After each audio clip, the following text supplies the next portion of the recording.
Congress party द्वारा प्रदेश के शिक्षा मंत्री श्री योगेंद्र उपाध्याय द्वारा नीट परीक्षा के विरोध में प्रदर्शन कर रहे छात्रों को राष्ट्रद्रोही कहे जाने के बयान के विरोध में एफआईआर दर्ज करने के संबंध में ज्ञापन हाल ही में नीट परीक्षा में हुई कथित अनियमितताओं और पेपर लीक मामलों को लेकर देश भर के छात्र शांतिपूर्ण तरीके से अपने भविष्य की रक्षा और न्याय की मांग को लेकर दिल्ली एवं अन्य स्थानों पर लोकतांत्रिक रूप से प्रदर्शन कर रहे थे।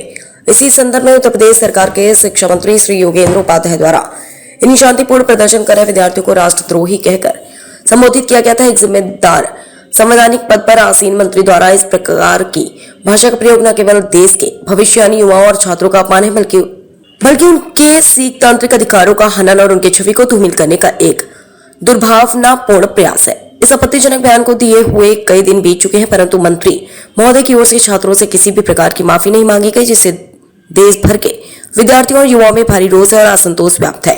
एक लोक सेवक द्वारा इस प्रकार की बयानबाजी समाज में विद्वेष फैलाने और शांति व्यवस्था को प्रभावित करने की श्रेणी में। आगरा से गुप्ता, समाचार 24। उत्तर प्रदेश के उच्च शिक्षा मंत्री योगेंद्र उपाध्याय जी द्वारा जंतर मंतर पर पिछले दिनों जो प्रदर्शन हुआ, उन छात्राओं को देशद्रोही, राष्ट्रद्रोही बोला गया, उनको आतंकवादी बोला गया। योगेंद्र उपाध्याय जी, दूसरे के बच्चे फौज में और आपके बच्चे मौज में, ये इस देश का दुर्भाग्य और ये दुखद है। एक उच्च शिक्षा मंत्री जो छात्र छात्राओं के मंत्रालय से जुड़ा हुआ है, उसका ये बयान कि बच्चे आतंकवादी हैं। उपाध्याय जी, पिछले दिनों आपकी पूरी सरकार झुकी। इस देश का सबसे बड़ा तानाशाह नरेंद्र मोदी को उन नौजवानों ने घुटने के बल ला दिया। इस देश के अमित शाह, जिसे चाणक्य कहा जाता है, उसको चारों कोने चित्त कर दिया इस यूथ ने। ये जंतर मंतर गवाही है इस देश की कि जिस ओर जवानी चलती है उस ओर जवाना चलता है। आज हम सीपी साहब से आए हैं और मुलाकात करेंगे और हमारी मांग है कि उपाध्याय जी के खिलाफ मुकदमा दर्ज किया जाए।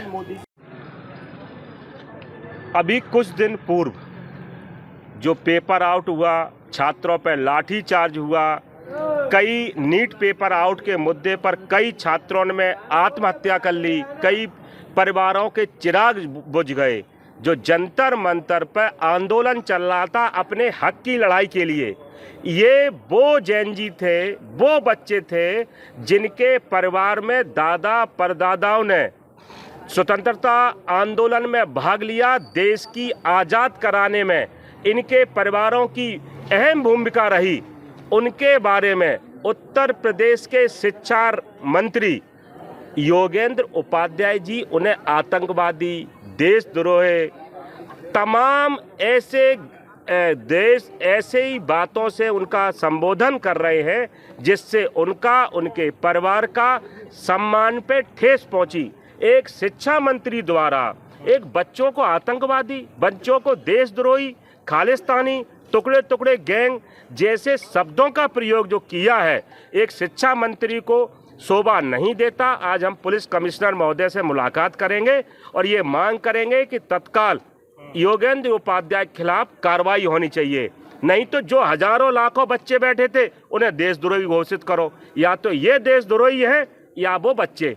ये साबित कौन करेगा? शिक्षा मंत्री, पढ़ा लिखा आदमी इस तरीके से अमर्यादित भाषा का प्रयोग करेगा। कांग्रेस पार्टी अगर कोई भी छात्र के खिलाफ, नौजवान के खिलाफ गलत भाषा का प्रयोग करेगा तो हम सड़कों पर उतरेंगे।